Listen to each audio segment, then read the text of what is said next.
വിശുദ്ധ ബൈബിൾ വായന നമുക്ക് ശ്രവിക്കാം. ഹെരോദസ് രാജാവും ഇക്കാര്യങ്ങൾ കേട്ടു. യേശുവിൻ്റെ പേര് പ്രസിദ്ധമായി കഴിഞ്ഞിരുന്നു. ചിലർ പറഞ്ഞു, സ്നാപകയോഹന്നാൻ മരിച്ചവരിൽ നിന്നും ഉയർപ്പിക്കപ്പെട്ടിരിക്കുന്നു. അതുകൊണ്ടാണ് അത്ഭുതകരമായ ഈ ശക്തികൾ ഇവനിൽ പ്രവർത്തിക്കുന്നത്.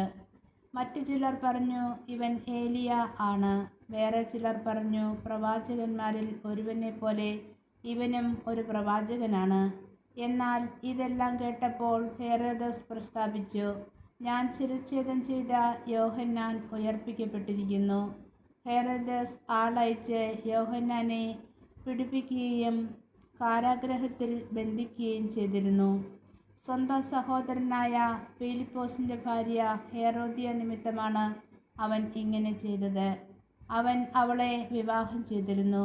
യോഹന്നാൻ ഹെരോദസിനോട് പറഞ്ഞു, സഹോദരൻ്റെ ഭാര്യയെ നീ സ്വന്തമാക്കുന്നത് നിക്ഷിപ്തമാണ്. തന്മൂലം ഹെരോദ്യയ്ക്ക് യോഹന്നാനോട് വിരോധം തോന്നി. അവനെ വധിക്കാൻ അവൾ ആഗ്രഹിച്ചു. എന്നാൽ അവൾക്ക് സാധിച്ചില്ല. എന്തെന്നാൽ യോഹന്നാൻ നീതിമാനും വിശുദ്ധനുമാണെന്ന് അറിഞ്ഞിരുന്നതുകൊണ്ട് ഹെരോദസ് അവനെ ഭയപ്പെട്ടു സംരക്ഷണം നൽകിപ്പോന്നു.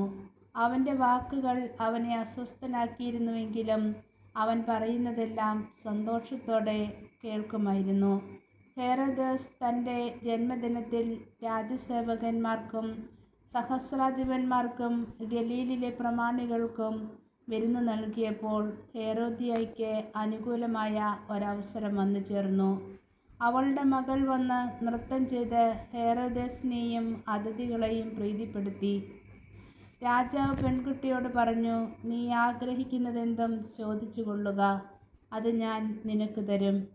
അവൻ അവളോട് ശപഥം ചെയ്ത് പറഞ്ഞു, നീ എന്തു തന്നെ ചോദിച്ചാലും എൻ്റെ രാജ്യത്തിൻ്റെ പകുതി പോലും ഞാൻ നിനക്ക് തരും.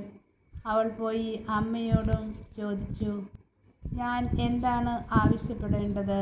അമ്മ പറഞ്ഞു, സ്നാപകയോഹന്നാൻ്റെ ശിരസ്സ്. അവൾ ഉടനെ അകത്തു വന്ന് രാജാവിനോട് ആവശ്യപ്പെട്ടു, ഇപ്പോൾ തന്നെ സ്നാപകയോഹന്നാൻ്റെ ശിരസ്സ് ഒരു തളികയിൽ വെച്ച് എനിക്ക് തരണമെന്ന് ഞാൻ ആഗ്രഹിക്കുന്നു. രാജാവ് അതീവ ദുഃഖിതനായി. എങ്കിലും തൻ്റെ ശപഥത്തെ പ്രതിയും അതിഥികളെ വിചാരിച്ചും അവളുടെ ആഗ്രഹം നിരസിക്കുവാൻ അവന് തോന്നിയില്ല. അവൻ്റെ തല കൊണ്ടുവരുവാൻ ആജ്ഞാപിച്ച് ഒരു സേവകനെ രാജാവ് ഉടനെ അയച്ചു. അവൻ കാരാഗൃഹത്തിൽ ചെന്ന് യോഹന്നാൻ്റെ തല വെട്ടിയെടുത്തു. അത് ഒരു തളികയിൽ വെച്ച് കൊണ്ടുവന്ന് പെൺകുട്ടിക്ക് കൊടുത്തു. അവൾ അത് അമ്മയെ ഏൽപ്പിച്ചു. ഈ വിവരമറിഞ്ഞ യോഹന്നാൻ്റെ ശിഷ്യന്മാർ വന്ന് മൃതദേഹം കല്ലറയിൽ സംസ്കരിച്ചു. ഈശോ മിശിഹായ്ക്ക് സ്തുതിയായിരിക്കട്ടെ.